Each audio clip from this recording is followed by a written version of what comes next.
Olá! Hoje nós vamos falar sobre como tomar a decisão certa.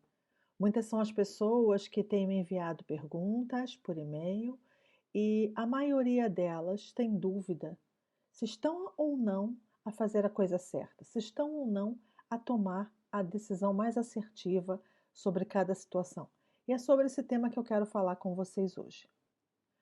Nós podemos ver no livro de 1 Coríntios 10, no versículo 31, a seguinte orientação: Assim, quer vocês comam, quer bebam, quer façam qualquer outra coisa, façam tudo para a glória de Deus. Então, a primeira questão que eu tenho que tomar em conta quando vou tomar uma decisão é se aquilo que estou a fazer é ou não para a glória de Deus.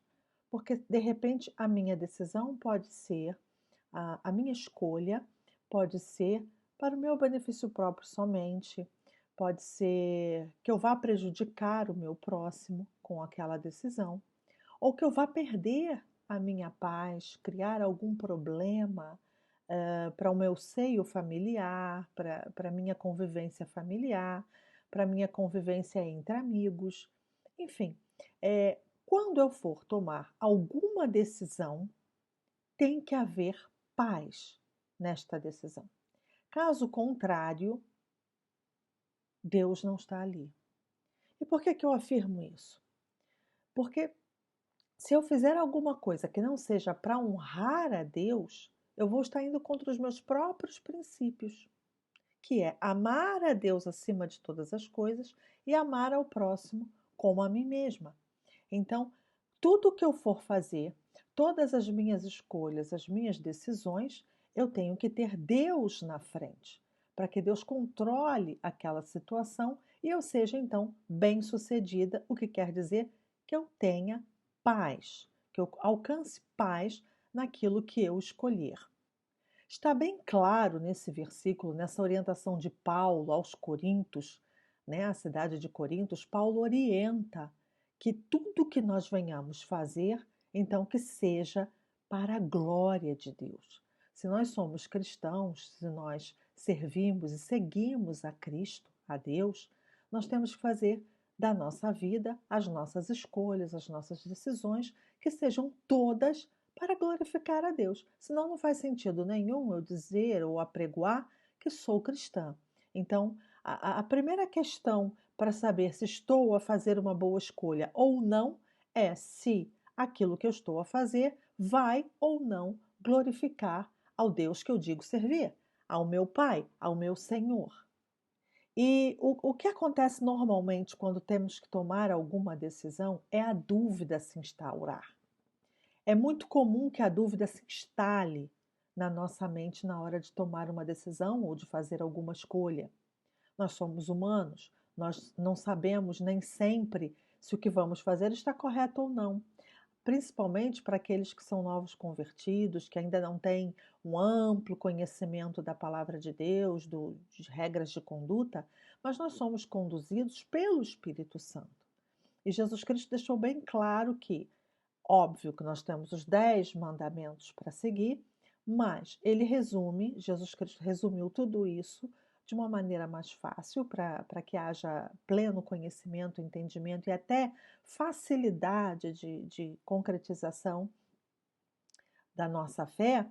Ele resumiu isso tudo em 2 mandamentos: amar a Deus sobre todas as coisas e amar ao próximo como a nós mesmos. Então, com base nisso, nós podemos fazer as nossas escolhas da maneira correta.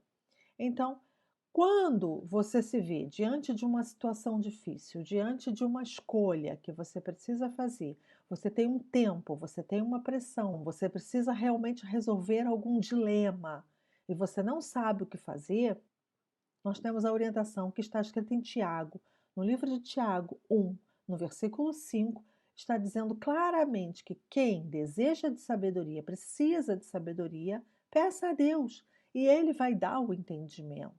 Então, nós aqui já tiramos 2 lições. Quando eu tenho que tomar uma decisão, fazer uma escolha que está me causando dúvida, que eu não sei como decidir, como fazer, qual a melhor escolha a fazer. Primeira coisa, é para a glória de Deus? Então, eu vou ponderar o que aquela decisão vai trazer para a minha vida. O que aquela decisão vai fazer em relação à minha comunhão com Deus. Se aquela decisão, se aquela escolha vai ou não glorificar a Deus. O segundo ponto, se eu estou em dúvida, se eu não sei o que fazer, eu vou pedir sabedoria a Deus, eu vou pedir direção a Deus. Então, o próprio Deus vai iluminar o meu entendimento, vai me trazer a razão e vai me ajudar a fazer a escolha que eu preciso fazer, a tomar a decisão que eu preciso tomar. E com certeza será a decisão mais assertiva. O profeta Elias, houve uma altura que ele teve medo e também fugiu de Israel, também fugiu da cidade que estava, porque o rei Acabe contou para sua mulher Jezabel o que Elias tinha feito. O que Elias tinha feito? Elias tinha matado à espada 450 profetas de Baal. E Jezabel era baalita. Então, naquele dia, quando Jezabel soube da boca do seu marido o que Elias tinha feito, ela mandou um mensageiro até Elias e deu um prazo de 24 horas. Ela jurou para ele que no dia seguinte, naquela mesma hora, ela faria com ele tudo o que ele tinha feito aos profetas de Baal. Elias, com a sua humanidade, como eu e você, teve medo. Teve medo, fugiu para o deserto e do deserto ele foi se abrigar numa caverna no Monte Horebe. Depois de falar com Deus, de mostrar a Deus a sua fraqueza, o seu medo, o seu pânico, Elias chegou a pedir a morte. Tamanha era a pressão, tamanha era o medo que Elias ficou daquela situação.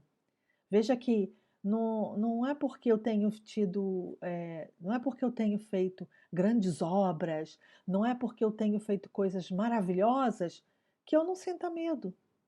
Nós somos humanos. Há certos momentos na nossa vida que a situação vem sobre nós, que nós estamos sob tanta pressão, que a nossa humanidade vem ao de cima. A nossa humanidade surge de tal maneira que nós perdemos o controle.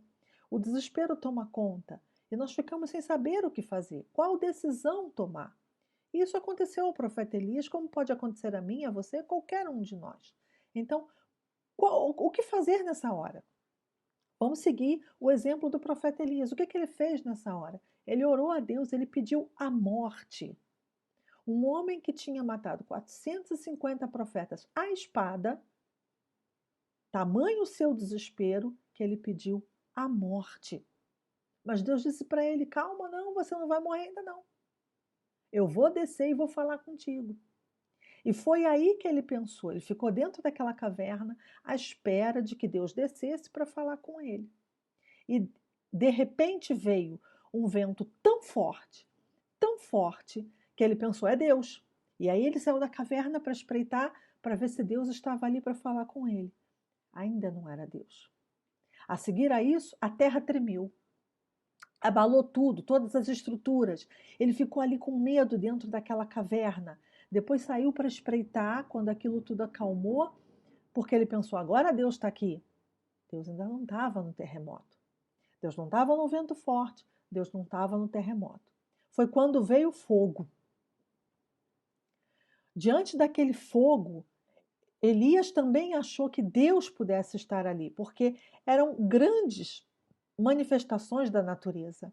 E a proporção que estavam a acontecer essas manifestações eram tão intensas que na cabeça de Elias só podia ser Deus, mas ainda não era Deus. Então, quando Elias, depois de ver as grandes manifestações da natureza, depois de ver aquelas manifestações todas de poder que ele estava habituado, ele pensou: Deus não desceu, e agora? O que vai ser de mim? Estou aqui nessa caverna, perdido, sem saber o que fazer, sem direção. Foi então que veio uma brisa refrescante. Aí sim, quando veio aquela brisa, Elias ouviu a voz de Deus a dizer: sai da caverna, vem cá falar comigo. Elias cobriu a cabeça e viu que Deus estava. Então Deus não estava nas situações desesperadoras, Deus não estava nos sentimentos fortes, Deus não estava nos grandes abalos, Deus estava na paz. Quando Elias sentiu aquela brisa, aquele refrigério, é tudo que a pessoa mais precisa, né? No momento de furacão, de fogo, de intensidade, o que mais nós precisamos é desse refrigério. E foi esse refrigério que trouxe a paz. É essa paz que decide, que dirige a nossa decisão. É nesta paz que Deus está, que Ele desce e fala conosco, que Ele vem e traz a clareza aos nossos pensamentos. Nós conseguimos organizar as coisas dentro da nossa cabeça, porque no desespero ninguém consegue pensar. No desespero ninguém consegue tomar nenhuma decisão. Mas quando temos paz, sim. Aí sim, Deus está conosco e nós conseguimos tomar a melhor decisão que vai glorificar a Ele, que vai trazer paz à nossa alma e que vai trazer a escolha mais assertiva naquela situação que estamos a viver. Por mais que seja um ambiente de pressão, por mais que eu tenha um tempo a correr contra mim, o relógio a correr contra a minha decisão, espere a paz de Deus sempre. Com base nisso tudo, o lema que move a minha vida está descrito no livro de Colossenses. Em Colossenses 3, no verso 15, é possível, eu vou até ler para vocês que fica melhor. Está escrito assim, sobre a paz. E a paz que Cristo dá, dirija vocês nas suas decisões.